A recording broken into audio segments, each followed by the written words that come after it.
सामाजिक धार्मिक सुधार आंदोलन से संबंधित कुछ प्रश्न हम लोग आज करेंगे, जिसमें पहला प्रश्न है, राजा राम मोहन राय के संदर्भ में निम्नलिखित कथनों में से असत्य कथन को चिन्हित कीजिए। राजा राम मोहन राय के संदर्भ में निम्नलिखित कथनों में से असत्य कथन को चिन्हित कीजिए। 4 कथन है, जिसमें से एक कथन असत्य है। इसमें पहला कथन है, वो मूर्ति पूजा के विरोधी थे। ये सही है, मूर्ति पूजा के विरोधी थे। दूसरा कथन है, वो यूरोपियन ज्ञान विज्ञान के हिमायती थे। ये भी सही है। तीसरा, वो कार्यपालिका से न्यायपालिका के पृथक्करण के पक्षधर थे। ये भी सही है। चौथा गलत है, वो है कि वे ब्रिटिश शासन को भारत से तत्काल उखाड़ फेंकना चाहते थे।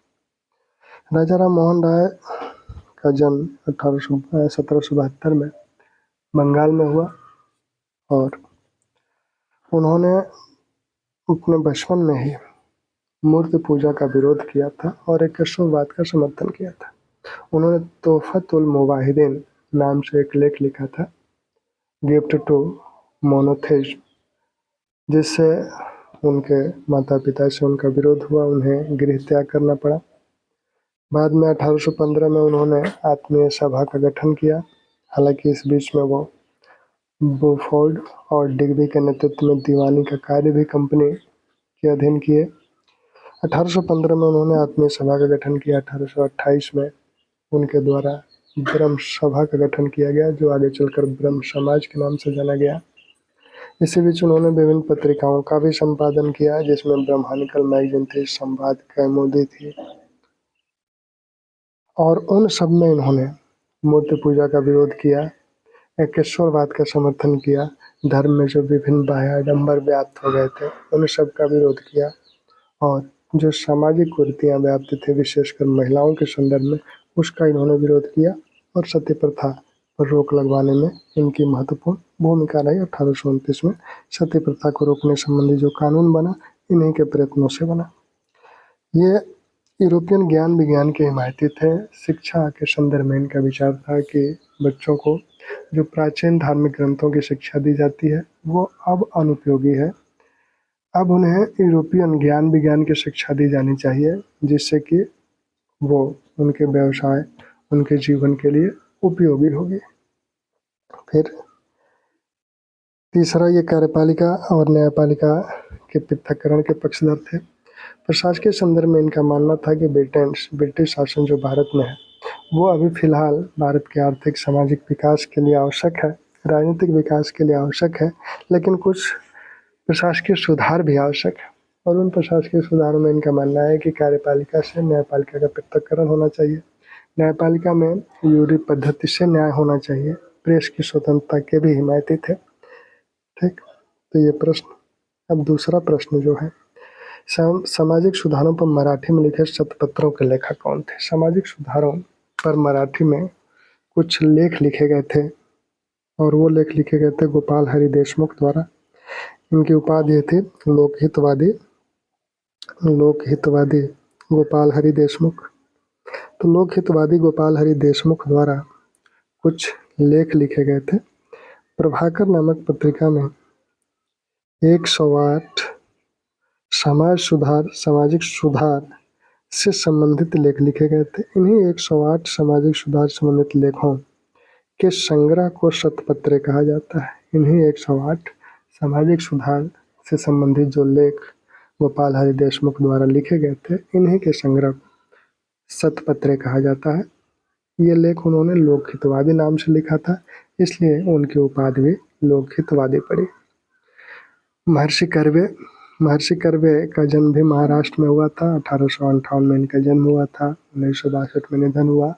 जब ये 100 वर्ष के हुए तो 1958 में इन्हें भारत रत्न से नवाजा गया। महिलाओं के संदर्भ में इनका महत्वपूर्ण योगदान था।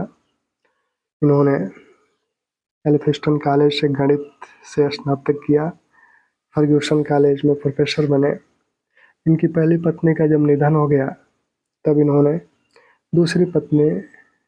दूसरा जो विवाह किया वो एक विधवा से किया, जिनका नाम आनंदीबाई था, जिसके कारण विधवा से विवाह करने के कारण समाज में इन्हें बहुत ही उपेक्षा झेलनी पड़ी। तब इन्होंने सोचा कि हम विधवाओं के लिए कुछ करना चाहिए। तो ऐसे में 1893 में कर्वे द्वारा 1893 में विधवा विवाह संघ की स्थापना की गई। विधवा विवाह संघ की स्थापना की।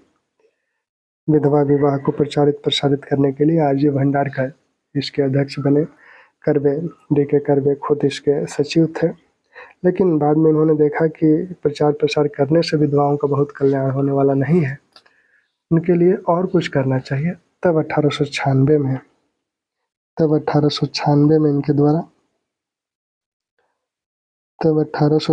में इनके द्वारा हिंदू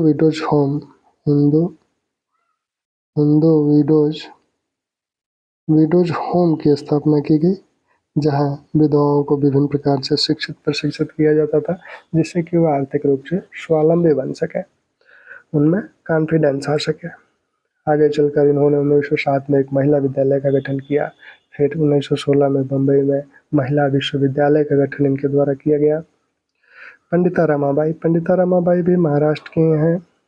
इनका भी जो जीवन था बहुत ही कष्टमय था। 1877-78 के अकाल में इनके माता पिता का निधन हो गया। इनके पिता संस्कृत के प्रकांड पंडित थे। उन्हीं से इन्होंने भी संस्कृत सीखा था और इन्हें भी संस्कृत में पंडित कहा गया था, जिसलिए इन्हें पंडिता कहा जाता था। लेकिन माता पिता के निधन हो जाने के बाद इनका एक भाई था। कुछ दिन बाद भाई का भी निधन हो गया। ये कलकत्ता गए। वहाँ पर विपिन बिहारी नामक एक वकील, जो कि निम्न जातीय वकील था, उससे विवाह इन्होंने किया। समाज में इन्हें भला बुरा कहा गया। फिर उस पति का भी हैजा से निधन हो गया। 1-1.5 साल में ही एक पुत्री उससे उत्पन्न हुई। फिर ये अमेरिका चली गई, ब्रिटेन गई। वहाँ जाकर ईसाई धर्म को इन्होंने अपना लिया और फिर 1889 में इन्होंने शारदा सदन का गठन किया। शारदा सदन का इनके द्वारा गठन किया गया। और फिर कृपा सदन का गठन इन्होंने किया। महिला आश्रम का गठन किया। तो महिलाओं को समर्पित ये सभी सदन थे। ज्योतिबा फुले जो कि 1873 में ज्योतिबा फुले ने सत्यशोधक समाज का गठन किया था। सत्यशोधक समाज, जो समाज के उपेक्षित वर्ग थे, उनके कल्याण के लिए इस समाज का गठन किया गया था। और गुलामगिरी नामक इनकी एक किताब है, गुलामगिरी। ठीक। अगला प्रश्न, तीसरा प्रश्न जो है वह किसने कहा था कि स्वामी दयानंद सरस्वती ऐसे पहले व्यक्ति थे जिसने कहा था कि भारत भारतीयों के लिए है?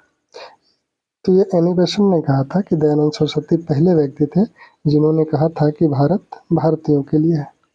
तो इसका आंसर सी होगा, एनी बेसेंट। लाला हंसराज दयानंद सरस्वती, जिन्होंने 1875 में आर्य समाज का गठन किया था बम्बई में। 1877 में आर्य समाज का मुख्यालय लाहौर में बना। इनके द्वारा सत्यार्थ प्रकाश नामक जो आर्य समाज का मूल ग्रंथ है, सत्यार्थ प्रकाश, उसको लिखा गया। लाला हंसराज भी आर्य समाज से जुड़े हुए हैं और आर्य समाज द्वारा जो डीएवी स्कूल चलाए जाते हैं, दयानंद एंग्लो वैदिक स्कूल, पहला लाहौर में स्कूल इन्हीं के द्वारा 1886 में लाला हंसराज द्वारा ही स्थापित किया गया था। स्वामी श्रद्धानंद, जिन्होंने 1902 में हरिद्वार के कांगड़ी में गुरुकुल की स्थापना की थी, इन्होंने गुरुकुल की स्थापना की थी। गुरुकुल में प्राचीन पद्धति से जो गुरुकुल चलते थे, उसी पद्धति से गुरुकुल चलता था, जबकि डीएवी में पाश्चात्य ज्ञान विज्ञान की भी शिक्षा दी जाती थी। लाला लाजपत राय राष्ट्रीय आंदोलन के एक महत्वपूर्ण नेता हैं। जो गरम पंथ है उसके एक महत्वपूर्ण घटक हैं बाल लाल पाल, यानी लाला लाजपत राय। 1828 में साइमन आयोग का विरोध करते समय पुलिस ने इन्हें लाठियों से पीटा और उसी चोट से इनका बाद में निधन हो गया। तभी इन्होंने कहा था कि मेरे शरीर पे जो लाठियों की चोट है, ये ब्रिटिश हुकूमत के ताबूत के एक कील साबित होंगे। अगला प्रश्न, चौथा प्रश्न है, 1916 में महिला विश्वविद्यालय की स्थापना में प्रमुख भूमिका किसकी थी? तो इसमें महर्षि कर्वे, डी.के. कर्वे ने 1916 में महिला विश्वविद्यालय की स्थापना बम्बई में की। बम्बई में महिला विश्वविद्यालय स्थापित किया गया था। उसके पहले इन्होंने 1907 में एक महिला विद्यालय की स्थापना की थी। 1907 में एक महिला विद्यालय की इन्होंने स्थापना की थी और 1916 में महिला विश्वविद्यालय की स्थापना की। 1893 में इन्होंने विधवा विवाह संघ की स्थापना की। 1896 में इन्होंने विडोज होम की स्थापना की। ठीक। पंडिता रमाबाई भी महाराष्ट्र की थी। उनके जीवन में बड़ा उथल पुथल जीवन था। माता पिता का निधन कम उम्र में ही हो गया। 1877-78 के अकाल में माता पिता दोनों का निधन हो गया। एक छोटा भाई था, उसके साथ ही अपना भिक्षाटन करके जीवन यापन करती थी। पिता संस्कृत के प्रकांड पंडित थे, तो वो उन्हीं से इन्होंने संस्कृत सीखा था। इन्हें भी पांडित्य प्राप्त हुआ था संस्कृत में, इसीलिए इन्हें पंडिता कहा जाता है। बाद में ये कलकत्ता गए, वहाँ पर एक निम्न जातीय वकील विपिन बिहारी से इनका विवाह हुआ। हालांकि वो भी 1.5-2 वर्ष में ही उनका निधन हो गया हैजा से। तब ये अमेरिका चली गई, वहाँ जाकर ईसाई धर्म को इन्होंने स्वीकार कर लिया। फिर आगे आकर इन्होंने 1889 में शारदा सदन का गठन किया। फिर इन्होंने कृपा सदन का गठन किया। कृपा सदन इनके द्वारा गठित किया गया। महिला आश्रम का गठन किया गया। तो इस तरह से महिलाओं के लिए ये विभिन्न जो सदन थे महिलाओं के लिए समर्पित थे। सावित्रीबाई, जो कि ज्योतिबा फुले की पत्नी थी, पढ़े लिखे नहीं थे। बाद में ज्योतिबा फुले विवाह के बाद इन्होंने पढ़ना शुरू किया। ज्योतिबा फुले ने इन्हें पढ़ाया और इसके बाद इन्होंने 1848 में एक महिला विद्यालय की स्थापना की। ठीक। 5वां प्रश्न, किसके सलाह पर दयानंद सरस्वती ने हिंदी में प्रचार करना शुरू किया था? दयानंद सरस्वती, जिनका जन्म 1824 में गुजरात के मोरबी रियासत में हुआ था। शुरू में इनके जो गुरु थे पूर्णानंद, इनका मूल नाम, दयानंद सरस्वती का मूल नाम था मूल शंकर। बाद में पूर्णानंद ने इन्हें दयानंद नाम दिया। फिर मथुरा के विजयानंद को इन्होंने अपना गुरु बनाया और उन्हीं से वेदों का ज्ञान इन्होंने प्राप्त किया।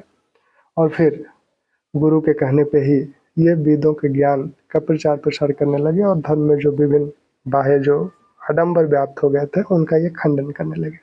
इसी सिलसिले में 1863 में इन्होंने आगरा में पाखंड खंडनी पताका फहराया। फिर 1875 में इन्होंने आर्य समाज का गठन किया। तो ये अपना जो व्याख्यान देते थे संस्कृत में देते थे। केशव चंद्र सेन, जो कि भारतीय ब्रह्म समाज के संस्थापक हैं, उन्होंने इनसे कहा था कि गुरुदेव, संस्कृत बहुत कम लोग, आम जनमानस संस्कृत समझ नहीं पाता है, तो आपकी बात वहाँ तक पहुँच नहीं पाती है। तो ऐसा करें कि आप अगर हिंदी में अपना व्याख्यान दें तो आपकी बात ज़्यादा से ज़्यादा लोगों तक पहुँचेगी। तो केशव चंद्र सेन की सलाह पर इन्होंने हिंदी में अपना व्याख्यान देना शुरू किया और आर्य समाज का जो मूल ग्रंथ है सत्यार्थ प्रकाश, इसको भी हिंदी में लिखा। सत्यार्थ प्रकाश को भी हिंदी में लिखा गया। ठीक। अगला प्रश्न, किसने कहा था बुरा से बुरा स्वदेशी शासन अच्छे से अच्छे विदेशी शासन से बेहतर होता है? स्वामी दयानंद सरस्वती। स्वामी दयानंद सरस्वती, जो कि जिनका नारा था वेदों की ओर लौटो, तो वेदों की ओर लौटने का नारा इनका ये था कि वेदों में संसार का समस्त ज्ञान भरा पड़ा है। संसार में जितने भी ज्ञान है, वो यूरोपियन विज्ञान ही क्यों ना हो, वो सब हमारे वेदों में है। तो हमें कहीं कुछ बाहर से सीखने की आवश्यकता नहीं है। हमारे यहाँ सब कुछ पड़ा हुआ, हम उसे नहीं सीख रहे हैं। यानी हमारी संस्कृति बहुत ही विकसित संस्कृति रही है। हमारी जो राजनीतिक व्यवस्था है वो भी बहुत बेहतर रही है। तो हम दूसरे से शासित क्यों हो रहे हैं? इसी संदर्भ में उन्होंने कहा था कि हमें जो है बुरा से बुरा जो स्वदेशी शासन होता है वह अच्छे से अच्छे विदेशी शासन से बेहतर होता है। उन्होंने वेदों की ओर लौटो कहकर, यानी वैदिक समाज का जो आदर्श समाज था वो स्थापित करने की बात की। और भारत में जो वेद है वो ज्ञान के भंडार है, सब कुछ उसी में है, यह कहकर भारतीयों में आत्मगौरव को जागृत किया। क्योंकि उस समय ब्रिटिशर्स द्वारा भारतीय संस्कृति को बहुत ही हीन माना जाता था, भारतीयों को अज्ञानी माना जाता था।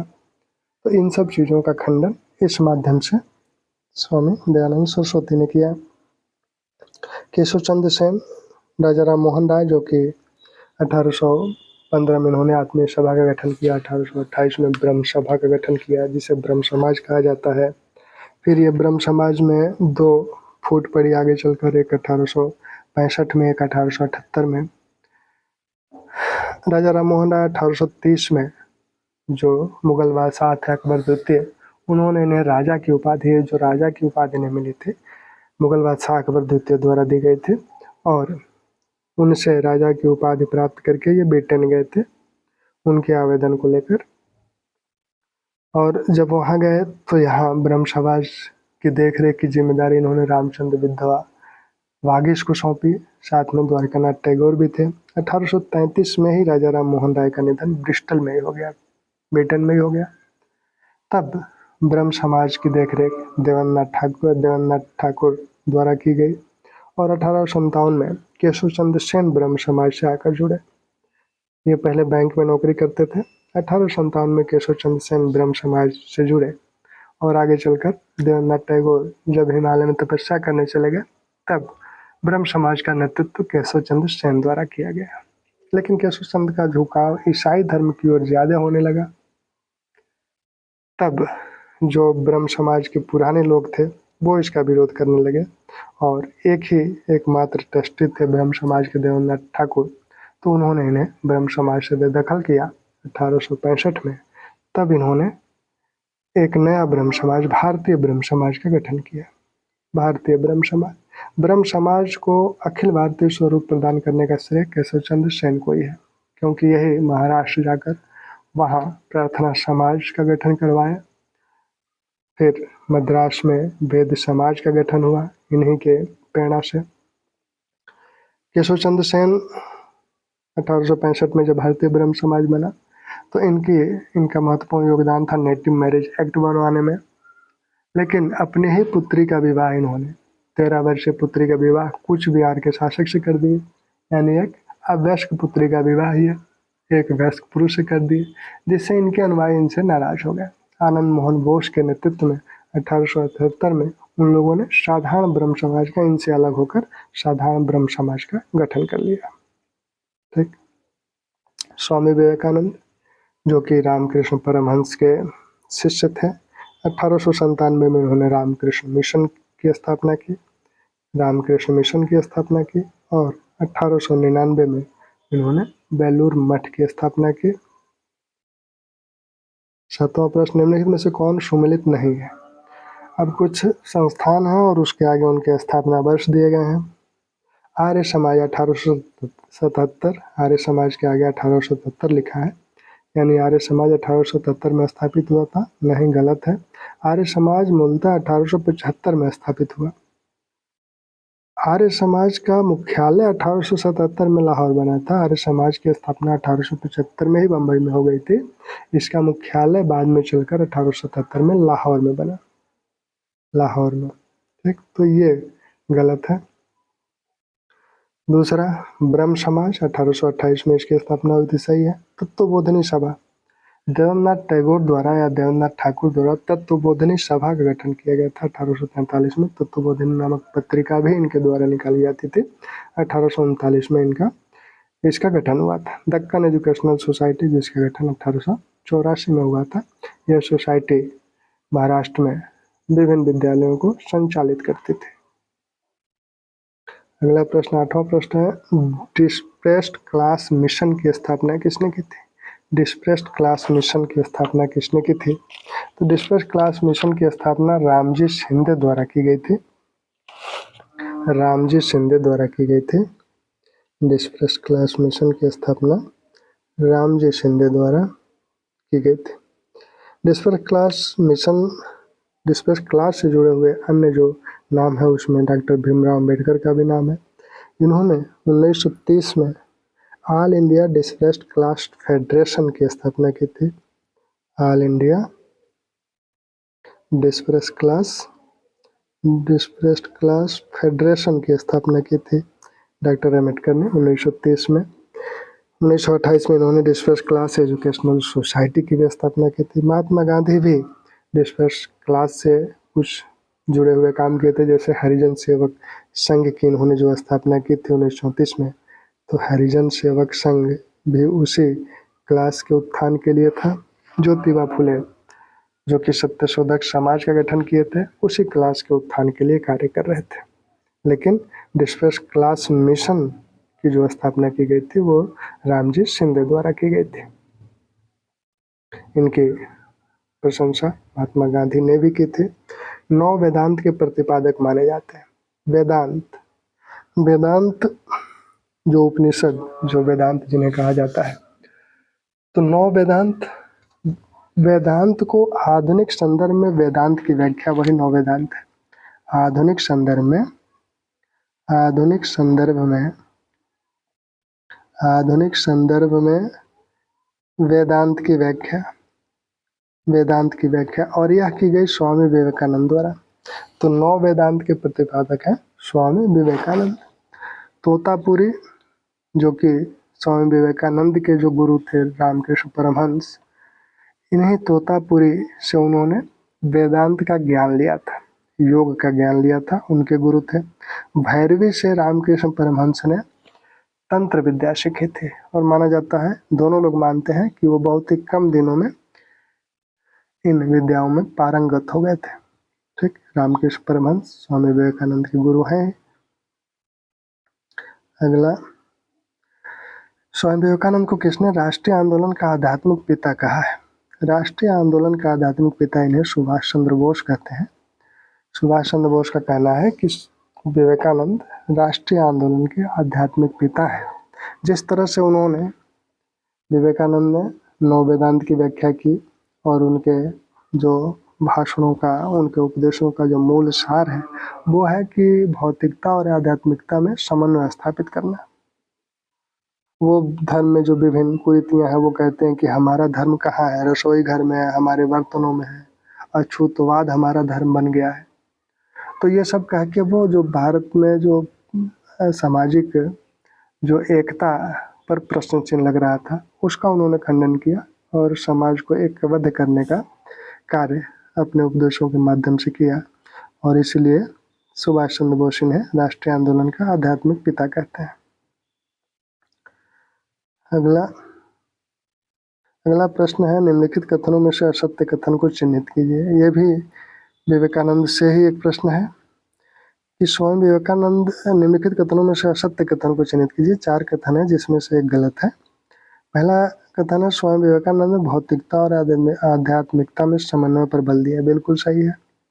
1893 में शिकागो में प्रथम विश्व धर्म सम्मेलन जो हुआ था उसमें विवेकानंद का जो भाषण था उसका मूल सार यही था कि आध्यात्मिकता और भौतिकता में समन्वय स्थापित करना पड़ेगा। दूसरा, विवेकानंद 1893 में शिकागो में, 1900 में पेरिस में जो धर्म सम्मेलन हुए थे, 1800 शिकागो में प्रथम विश्व धर्म सम्मेलन हुआ था, पेरिस में द्वितीय विश्व धर्म सम्मेलन हुआ था। इन दोनों धर्म सम्मेलनों में विवेकानंद ने भाग लिया था, तो दूसरा भी सही है। तीसरा, खेतड़ी के राजा अजित सिंह के अनुरोध पर उन्होंने विवेकानंद नाम रखा। विवेकानंद पूरे भारत का भ्रमण किए थे, इसी दौरान वो खेतड़ी भी गए थे और अजित सिंह ने उन्हें, वहाँ के जो कुंवर अजित सिंह, राजा जो कुंवर अजित सिंह थे, उन्होंने कहा था कि आप अपना नाम बदल लीजिए, क्योंकि इनका मूल नाम नरेंद्र दत्त था। नरेंद्र दत्त विवेकानंद का मूल नाम था, तो उन्होंने कहा कि नरेंद्र दत्त की जगह आप विवेकानंद कर लीजिए, तो उन्हीं की सलाह पर इन्होंने विवेकानंद नाम रखा। ये भी सही है। चौथा, विवेकानंद ने 1902 में न्यूयॉर्क में वेदांत सोसाइटी का गठन किया। दरअसल वेदांत सोसाइटी का गठन तो न्यूयॉर्क में हुआ था, ये तो बात सही है, लेकिन ये 1902 में नहीं हुआ था, ये 1896 में हुआ था। 1896 में न्यूयॉर्क में वेदांत सोसाइटी का गठन हुआ था, तो ये चौथा विकल्प गलत है। दरअसल 1863 में विवेकानंद 12 जनवरी 1863 में विवेकानंद का तो जन्म ही हुआ। 12 जनवरी 1863 को विवेकानंद का जन्म हुआ और 4 जुलाई 1902 को इनका निधन हुआ। तो 1902 में इनका निधन हो गया। जब ये यूरोप गए थे, अमेरिका गए थे, तभी 1896 में इन्होंने न्यूयॉर्क में वेदांत सोसाइटी की स्थापना की थी। अगला प्रश्न, निम्नलिखित में से कौन सी पत्रिका स्वामी विवेकानंद द्वारा प्रारंभ की गई थी? कौन सी पत्रिका स्वामी विवेकानंद द्वारा प्रारंभ की गई थी? तो इसमें जो पत्रिकाएं हैं, प्रबुद्ध भारत, उद्बोधन, इंडियन मिरर, सुलभ समाचार। तो इसमें जो प्रबुद्ध भारत और उद्बोधन है, ये दोनों विवेकानंद द्वारा निकाली गई थी। प्रबुद्ध भारत अंग्रेजी में थी, उद्बोधन बंगाली में थे। ये दोनों विवेकानंद के हैं। और नीचे की जो दो हैं, सुलभ समाचार और इंडियन मिरर, ये दोनों केशव चंद्र सेन की हैं। केशव चंद्र सेन की, ये दोनों केशव चंद्र सेन की हैं। इंडियन रिफॉर्म एसोसिएशन सोसाइटी जब उन्होंने बनाया था, तब उन्होंने सुलभ समाचार निकाला था, और इंडियन मिरर पहले तेरनाथ ठाकुर के साथ मिलकर निकाली गई थी। ठीक, अगला 13वां प्रश्न। 13वां प्रश्न है, निम्नलिखित में से कौन सी रचना राजा राम मोहन राय की नहीं है? तो राजा राम मोहन राय की रचना कौन सी नहीं है? राजा राम मोहन राय की रचना वेदांत गाथा है। राजा राम मोहन राय की रचना द यूनिवर्सल रिलीजन है। राजा राम मोहन राय ने विभिन्न उपनिषदों पर टीका भी लिखी थी, जिसमें कठोपनिषद, ईशोपनिषद, मुंडकोपनिषद। उन्होंने हिंदू धर्म की रक्षा, precepts of Jesus, the guide to peace and happiness, जिसे 1820 में लिखा था। Tuhfatul Muwahhidin, gift to monotheism, जिसे कहा जाता है ईश्वरवादियों को उपहार, उन्हीं के द्वारा लिखा गया था। ये जो ज्ञान योग है, यह उनकी रचना नहीं है, विवेकानंद की रचना है। ज्ञान योग, भक्ति योग, कर्म योग, ये सब विवेकानंद की रचना है। ठीक, 14 नंबर प्रश्न, निम्नलिखित में कौन सम्मिलित नहीं है? तो कुछ संस्थान है, उनके स्थापित वर्ष है। आत्मीय सभा 1815 में स्थापित हुई थी, राजा राम मोहन राय द्वारा स्थापित की गई थी। बेलूर मठ विवेकानंद द्वारा 1899 में स्थापित था। वेदांत कॉलेज राजा राम मोहन राय द्वारा स्थापित किया गया था, लेकिन 1817 में नहीं, 1825 में। तो यही गलत है। सत्य शोधक समाज 1873 में ज्योतिबा फुले द्वारा। 1817 में हिंदू कॉलेज की स्थापना हुई थी, डॉक्टर हेयर के साथ, डेविड हेयर के साथ मिलकर राजा राम मोहन राय ने हिंदू कॉलेज की स्थापना 1817 में की थी। वेदांत कॉलेज की स्थापना 1825 में हुई थी। ठीक, अगला 15 नंबर, निम्न में से किसे महाराष्ट्र का सुकरात कहा जाता है? तो महाराष्ट्र का सुकरात कहा जाता है एमजी रानाडे। एमजी रानाडे को, रानाडे एक पेशे से न्यायाधीश थे, राष्ट्रीय आंदोलन से भी जुड़े हुए थे, सामाजिक सुधार से भी जुड़े हुए थे। इन्हें महाराष्ट्र का सुकरात कहा जाता है, और पश्चिम भारत में सुधार आंदोलनों के प्रणेता भी माने जाते हैं। पश्चिम भारत में सुधार आंदोलनों के प्रणेता भी, सुधार आंदोलन के प्रणेता भी माने जाते हैं, और महाराष्ट्र के सुकरात भी माने जाते हैं। गोपाल कृष्ण गोखले, जो कि एमजी रानाडे गोपाल कृष्ण गोखले के गुरु हैं, और गोपाल कृष्ण गोखले गांधी जी के गुरु हैं।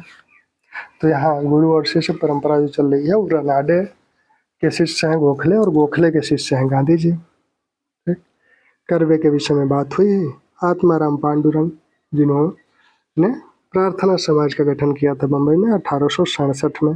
प्रार्थना समाज का गठन आत्माराम पांडुरंग द्वारा किया गया था, और इसकी प्रेरणा दी थी केशव चंद्र सेन ने। अगला प्रश्न 16, किसने स्वयं को कृष्ण का अवतार कहा था? कृष्ण का अवतार स्वयं को मुस्लिम धर्म सुधार, क्योंकि ये सिर्फ धर्म सुधार आंदोलन हिंदू धर्म में ही नहीं चल रहा है, ये मुस्लिम धर्म में भी चल रहा है, सिख धर्म में भी चल रहा है। तो मुस्लिम धर्म में जो सुधार आंदोलन चल रहे थे, उसमें अहमदिया आंदोलन चल रहा था इनके यहाँ, अन्य जो देवबंद आंदोलन चल रहा था, अलीगढ़ आंदोलन चल रहा था। तो इसमें जो अहमदिया आंदोलन था, मिर्जा गुलाम अहमद, जो कि एक उदारवादी सुधारक थे, वो इस्लाम धर्म में आधुनिकता के पक्षधर थे, और उन्होंने विभिन्न धर्मों, आधुनिकता के पक्षधर तो अलीगढ़ आंदोलन भी है, लेकिन वो विभिन्न धर्मों में समन्वय नहीं स्थापित कर रहा है। अलीगढ़ आंदोलन थोड़ा सा दूसरी दिशा में चला गया। शुरू में तो सर सैयद अहमद खां हिंदू मुस्लिम समन्वय की बात कर रहे हैं, लेकिन बाद में वो अलगाव की बात कर रहे हैं। लेकिन गुलाम अहमद समन्वय की बात सदैव कर रहे हैं, ये सभी धर्मों में समन्वय की बात कर रहे हैं। और इसी सिलसिले में उन्होंने कहा था कि मैं स्वयं कृष्ण का अवतार हूँ। गुलाम अहमद, जो कि स्वयं को कृष्ण का अवतार बताते हैं। ठीक। अगला प्रश्न अगला प्रश्न है, और ये गुलाम मोहम्मद से अहमदिया आंदोलन, ये अहमदिया आंदोलन के प्रणेता भी हैं, तो अहमदिया आंदोलन इसको भी देख लिया जाए। अहमदिया आंदोलन कब शुरू हुआ? अहमदिया आंदोलन 1889 यह पंजाब के गुरदासपुर से शुरू हुआ।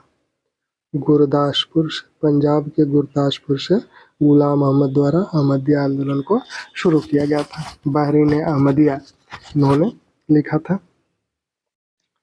अगला प्रश्न, कूका आंदोलन को किसने प्रारंभ किया था? कूका आंदोलन जो शुरू हुआ था, तो कूका आंदोलन का प्रारंभ किसके द्वारा किया गया? तो ठाकुर सिंह संधावलिया और बाबा दयाल दास, भगत जवाहरलाल राम सिंह। ये कूका आंदोलन पंजाब में शुरू हुआ था और सिख धर्म और सिख समाज में सुधार से संबंधित ये आंदोलन है। और कूका आंदोलन का प्रारंभ 1840 में भगवत जवाहर मल द्वारा किया गया। 1840 में ये चारों लोग सिख समाज सुधार से संबंधित हैं। ठाकुर सिंह संधवालिया, जिन्होंने सिंह सभा का गठन किया था।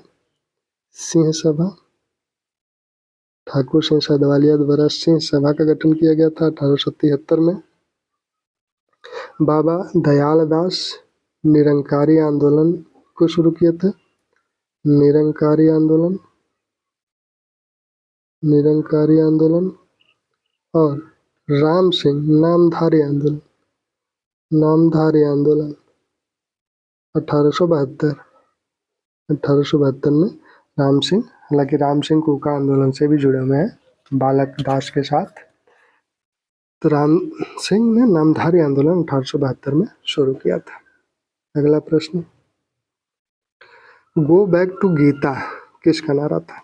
जैसे go back to Vedas Swami Dayanand Saraswati का नारा है, वैसे ही गो बैक टू गीता आज यह स्वामी विवेकानंद का नारा है, क्योंकि स्वामी विवेकानंद वेदांत में विश्वास कर रहे हैं।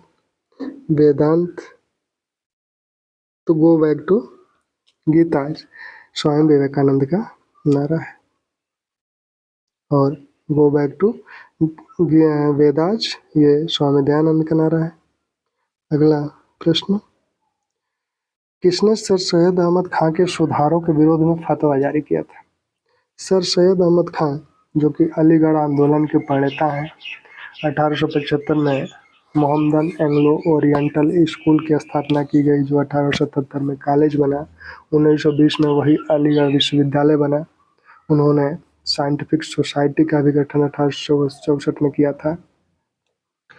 वो सर सैयद अहमद खां मुस्लिम समाज को आधुनिक बनाना चाहते हैं और उन्हें पाश्चात्य शिक्षा के माध्यम से उन्हें रोजगार प्रदान कराना चाहते हैं। उनका मानना है कि मुस्लिम समुदाय जो है बहुत ही पिछड़ा है, अशिक्षित है, और उसे वो ब्रिटिश लोगों के साथ जोड़ के रखना चाहते हैं, जिससे कि इस समाज का हित हो सके और यह समाज हिंदू समाज की बराबरी कर सके।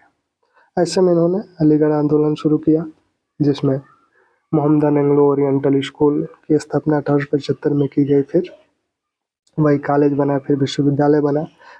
पहले सर सैयद अहमद खां हिंदू मुस्लिम ये कहते हैं कि एक सुंदर वधू की दो सुंदर आंखें हैं, हिंदू और मुस्लिम, लेकिन बाद में ये कहते हैं कि हिंदू मुस्लिम दो अलग अलग राष्ट्र हैं, अलगाववाद की बात करने लगते हैं।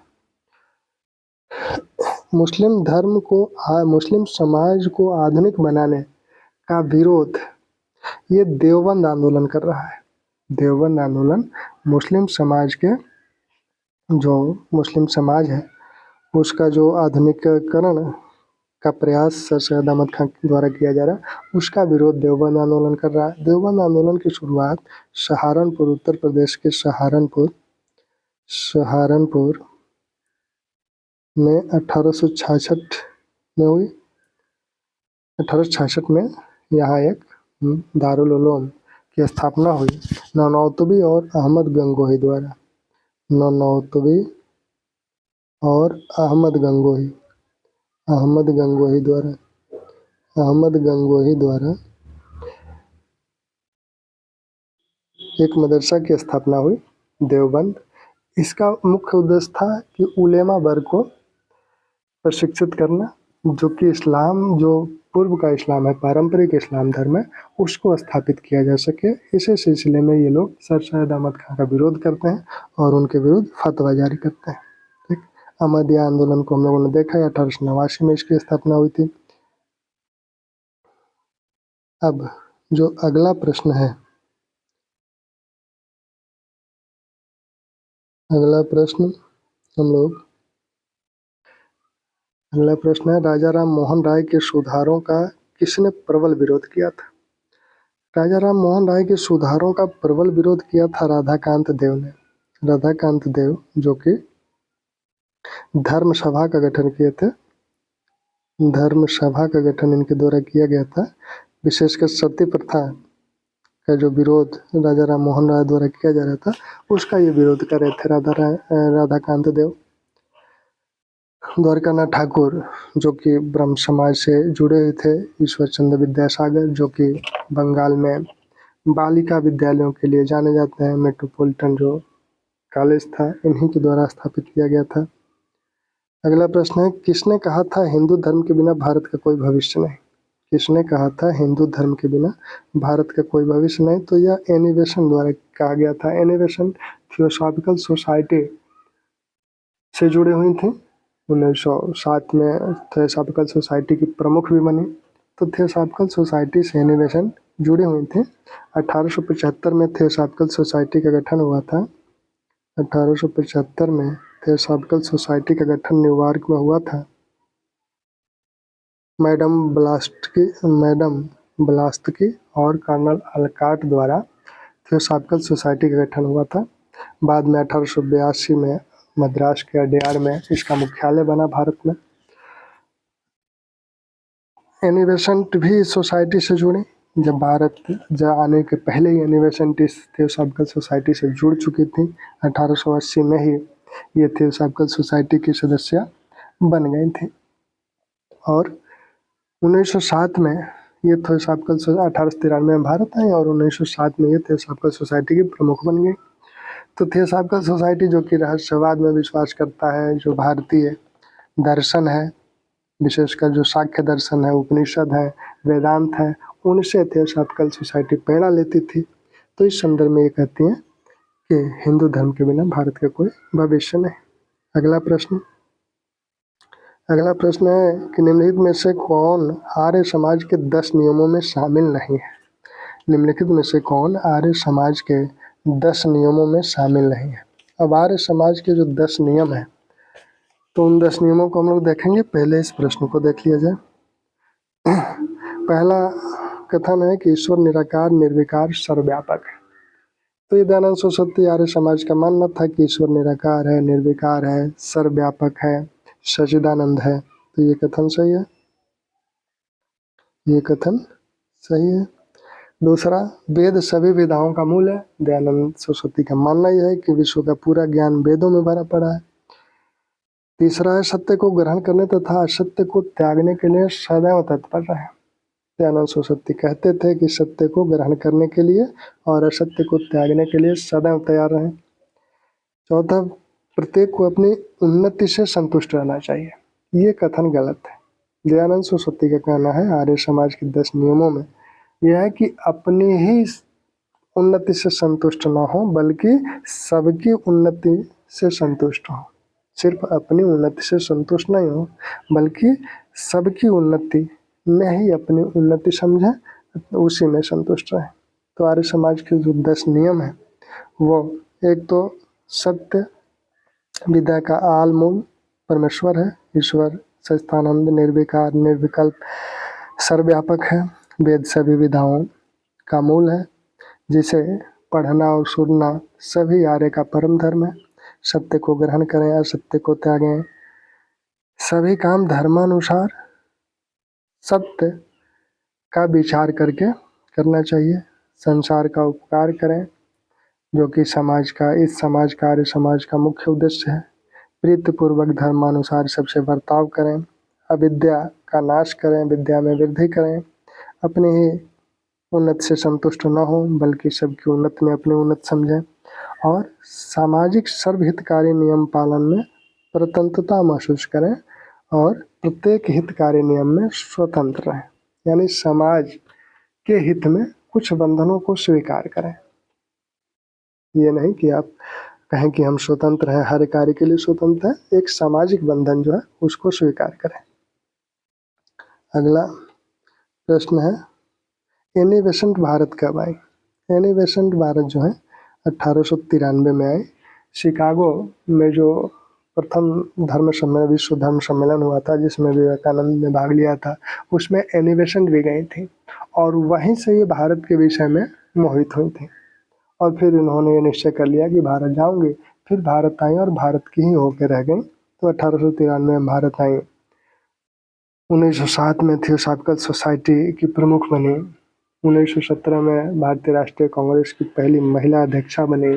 1916 में होम रूल आंदोलन, तिलक के समानांतर इन्होंने होम रूल आंदोलन शुरू किया। ठीक, अब जो एक प्रश्न और है जिसको हम लोग लेना,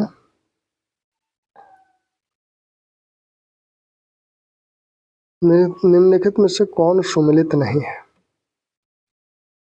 वेद समाज के श्रीधरलू नायडू, देव समाज शिव नारायण अग्निहोत्री, राधा स्वामी आंदोलन शिवदयाल सिंह, सेवा सदन नारायण गुरु। तो ये जो वेद समाज मुख्यतः जो है यह महाराष्ट्र में मद्रास, तमिलनाडु में मद्रास में स्थापित हुआ था।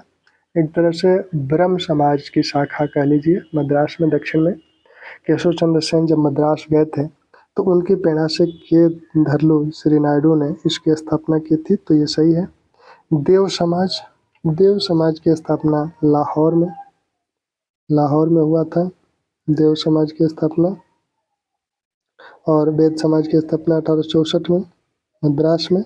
देव समाज की स्थापना 1887 में लाहौर में हुआ था। 1887 लाहौर शिव नारायण अग्निहोत्री द्वारा इसकी स्थापना की गई थी। राधा स्वामी आंदोलन ये 1861 में स्थापित हुआ था। और शिवदयाल सिंह का एक नाम तुलसीराम भी था, तो इनके द्वारा ये स्थापित किया गया था। तुलसीराम। सेवा सदन ये स्थापित किया गया था 1908 में BM मालवारी द्वारा। 1908 में सेवा सदन, यही गलत है। सेवा सदन की स्थापना BM मालवारी द्वारा की गई थी। BM मालवारी द्वारा 1908 में बम्बई में इसकी स्थापना की गई थी। श्री नारायण गुरु जो है ये श्री नारायण धर्म परिपालन के संस्थापक है। श्री नारायण धर्म परिपालन के संस्थापक है। श्री नारायण धर्म परिपालक के संस्थापक है। सेवा सदन के संस्थापक BM मालावारी। यही श्री नारायण गुरु ने कहा था कि मनुष्य के लिए एक जाति एक धर्म एक ईश्वर।